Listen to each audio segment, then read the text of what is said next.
My name is Samurai. I'm Brazilian. I'm a physicist. I have PhD in physics, and I'm leading the quantum initiative inside of Itau Unibanco. And today I'm going to talk about how Itau are unlocking the power of the quantum computing in Brazil. But I need my presentation first.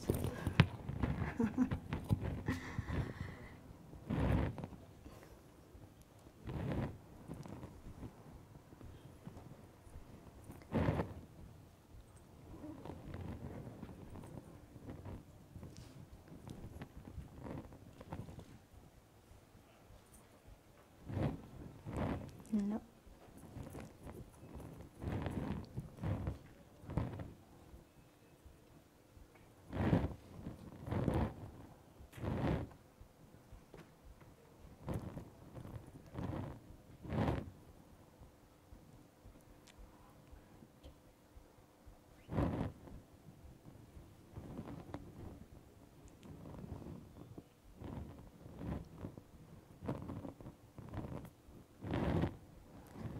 Okay. You had it.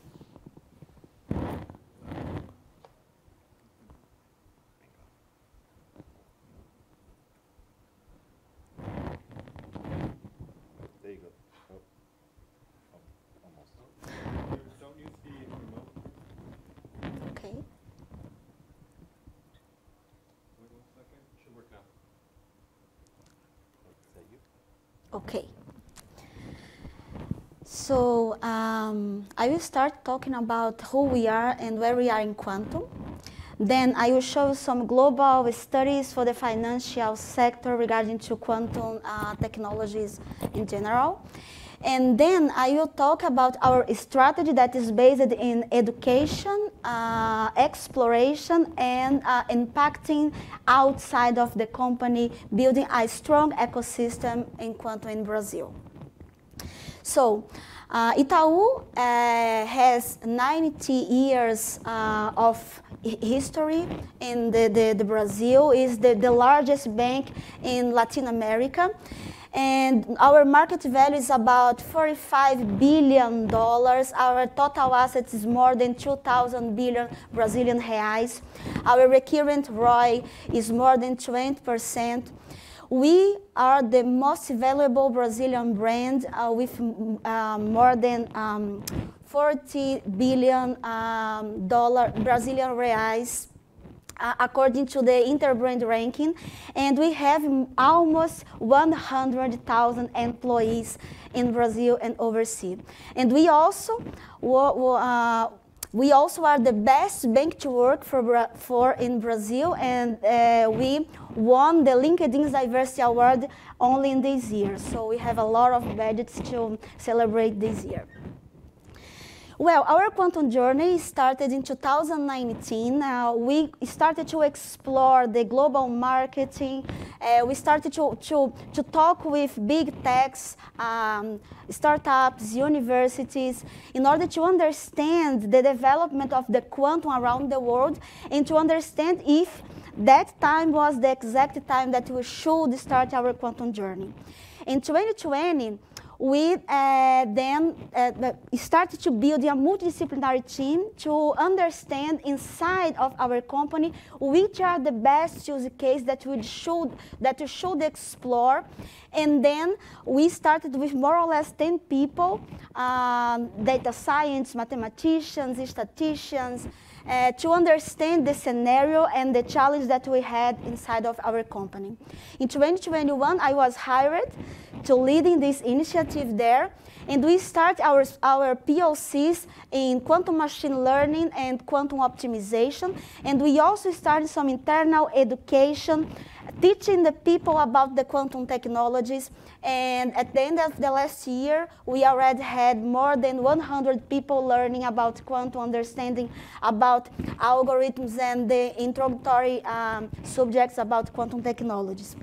In 2022, we keep exploring POCs, but we decided that our initiative should deliver some innovative solutions.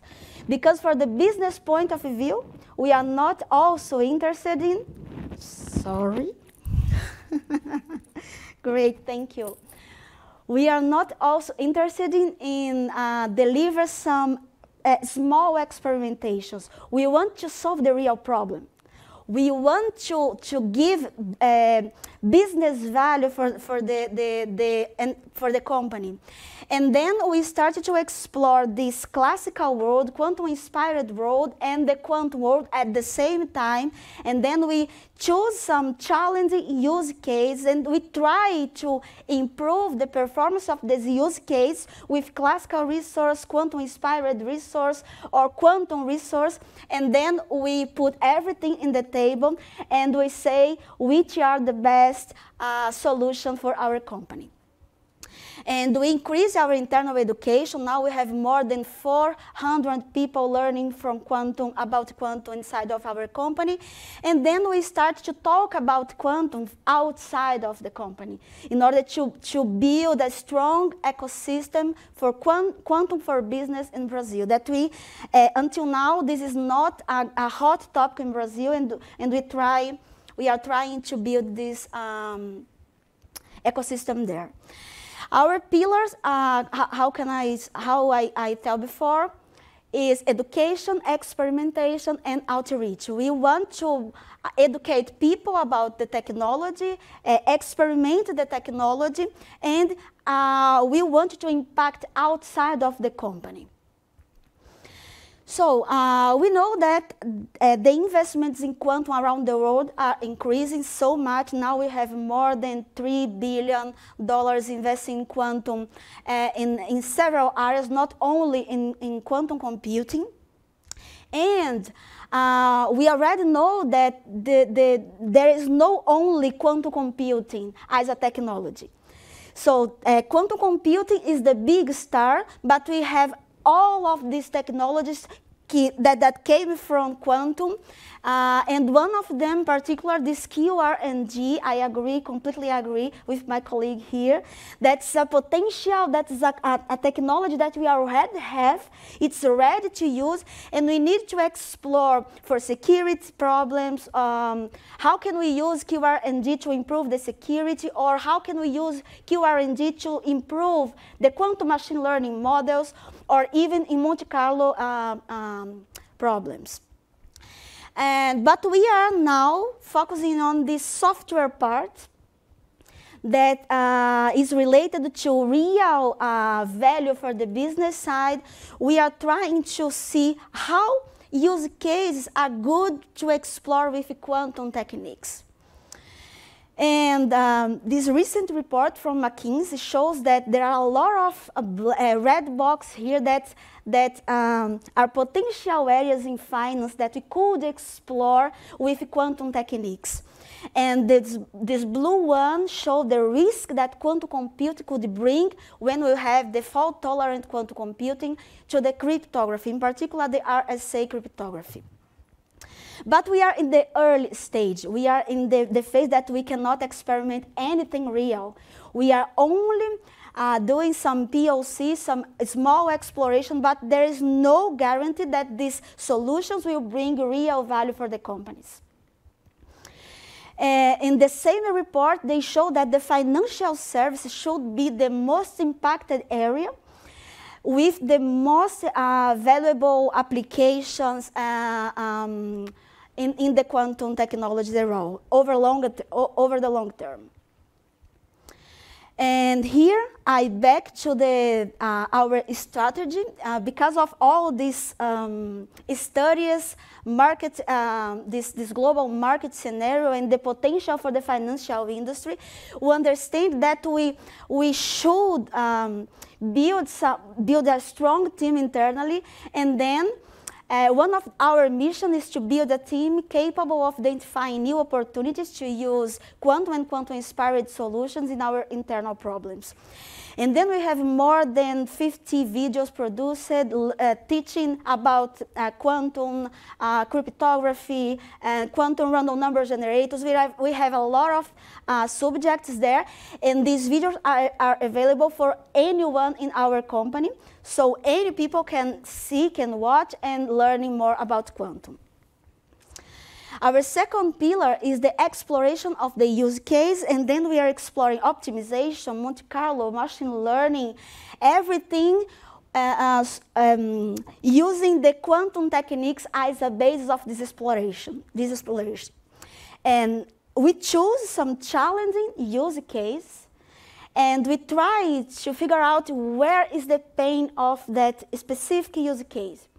Where is the problem? Where is the challenge? And then we get the specific part of the problem and try to model and use some quantum techniques to understand if that specific pain could be solved using quantum, some quantum approach.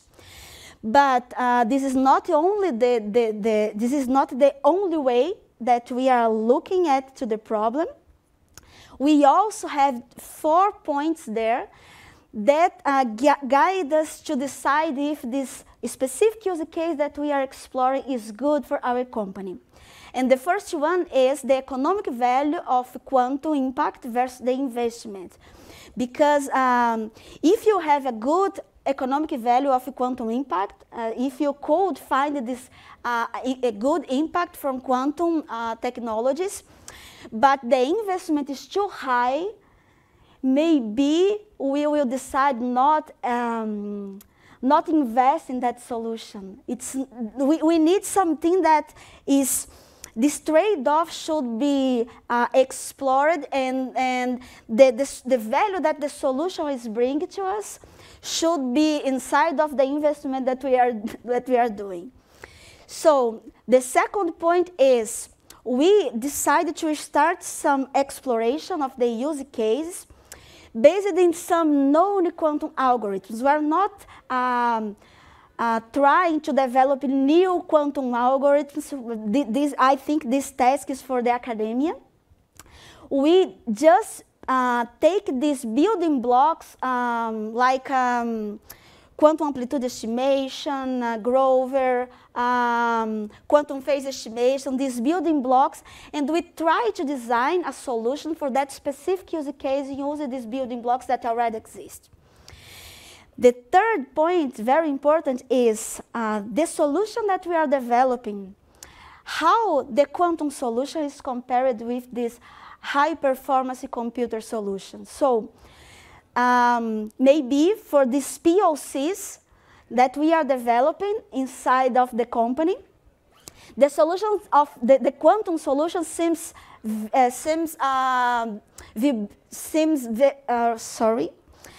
very good, but when we compare the real solution of the problem, when we are comparing with the real use case, with the complexity, all the variables, this advantage don't remain. And this kind of thing is something that we are taking into account when we are choosing our use case. And then we are evaluating all the classical solutions and classical resources that we have in order to decide, in order to explore and to get some answer if quantum indeed will bring advantage for us. And the first topic is when we can use this solution.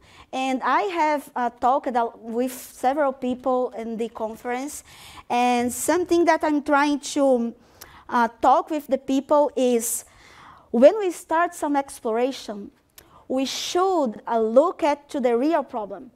Not only for this small experimentation, not only for this smallest piece of the problem. Because sometimes when we solve the problem in this smallest scenario, the results seems like good, but when we scale the solution for the real problem, we have no quantum advantage anymore. And then our approach should be deliver some good answer for all the real problem, not only for this small piece of the problem. Okay, so here is some use case that we developed together with KCWare last year. And the case is churn prediction and customer retention. And the main question that we would like to answer in this specific use case was which customers are more likely to churn in the following 3 months. This is a real case. And our benchmark was a classical machine learning model that was in production. And our approach was use some quantum machine learning techniques in this hybrid approach to see if you could get better performance and efficiency of our internal solution. Our first output was this DPP Randolph forest. DPP means determinantal point process. And this specific part of the problem gives us the possibility to diversify the data set, the training set, in order to get a better model. And the Randolph forest is a classical Randolph forest that we already know from machine learning techniques. And with this specific model, this is a classical model. We are calling this model quantum inspired because this DPP is costly and some problems could be solved classically using classical resource like our internal problems. So we could explore this specific model, DPP Randolph forest, that developed together internally, and then we deliver for the business area, and they are put in production in some days. But this method does not work for any use case because this DPP is very costly. And then depending on the data set, the size of the data set, we could not train in the model using classical resource. And for this specific model, we could get 2% more withdrawal values. We identified 2% more withdrawal values, so we improved the predictive performance of the model, increasing the potential retention of the customer. And our second output was, so DPP is costly classically. We will not be able to solve any problem with DPP classically using only classical resource. And then we developed some specific, for this only specific part of the project, the DPP part, we could solve in a, we could design a quantum algorithm to solve the DPP in a quantum computer, and then we could prove a cubic speedup for this specific part. What this means? This means that when we, now we could improve our internal solution with the DPP Randolph forest for this specific problem. And when we have hardware, a full tolerant hardware, we could solve the same problem, but we train the model fast, and we could explore another data set that has a size bigger than this one, and we should be able to see some not exponential, cubic speed up in the training model. Okay, and the last part is how we are acting outside of the company. So we are building this powerful quantum ecosystem in Brazil. The topic of quantum is strong inside of the academia, but it's not so strong between the companies in Brazil. And then we are being the reference in Brazil as a company that are talking about quantum for business and trying to solve real-world problems with quantum computing.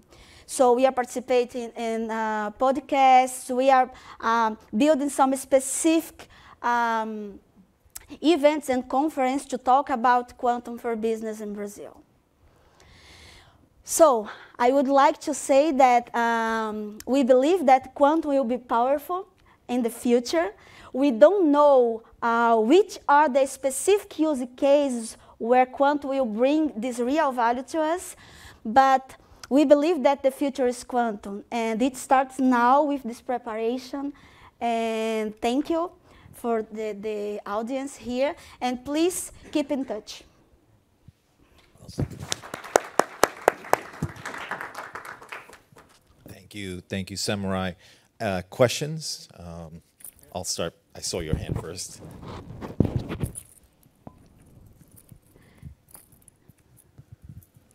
Hello. I was just curious about when you use the quantum-inspired classical model, did you run that on a simulator or did you run that on an actual hardware? No, it's in a classical computer in my notebook, for instance. So Sorry? in a common notebook, in a classical computer, this quantum-inspired solution, I would like to explain this terminology because I particularly don't like so much of this terminology quantum-inspired. Quantum-inspired is some classical technique that was inspired by quantum, but we can run using classical machines. This is what means quantum-inspired. Why we are calling this specific algorithm quantum-inspired is inspired because is quantum-inspired because we cannot run every problem with this using classical resource. For this specific problem, we could run the problem using classical resource using classical computers. We are not using any simulator or any high-performance computer. We are using classical computers to solve this specific problem. Just to give some numbers, the original problem took 5 minutes to train the model. And using this quantum-inspired, it took more than 2 hours. So this is the problem. This is costly. But for us, 5 minutes or 2 hours was not a problem because we trained the model one time. And again, maybe one time per year. So this is not a problem. So here. Thanks a lot. I wanted to make sure, so the benchmark model for against which you compared your quantum-inspired random forest was a random forest too, right? Random okay. forest, yeah. And I wanted to know, did you find this as similar to what we find in Credit Agricole, maybe less classifiers necessary for the random forest? Or I think Andre could answer better than me. Andre is my colleague, work with me in Itau, and he is this data science guy. So Andre, please. So yeah, no, actually the number of classifiers were not changed, but the actual change in the overall model is exactly the procedure according which we do the bagging, the bootstrapping technique, which uses now DPP. So the number of classifiers in the ensemble was not changed at all, but some other hyperparameters, so to speak.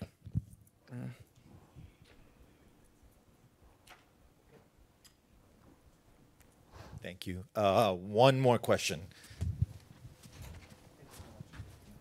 One clarification question. If you could go back to the slide where you had the churn example, that one M is 1,000 or a million? Million. And what do you define as an operation? Oh, this was a complexity. We did some complexity analysis of the problem. Okay, thank you.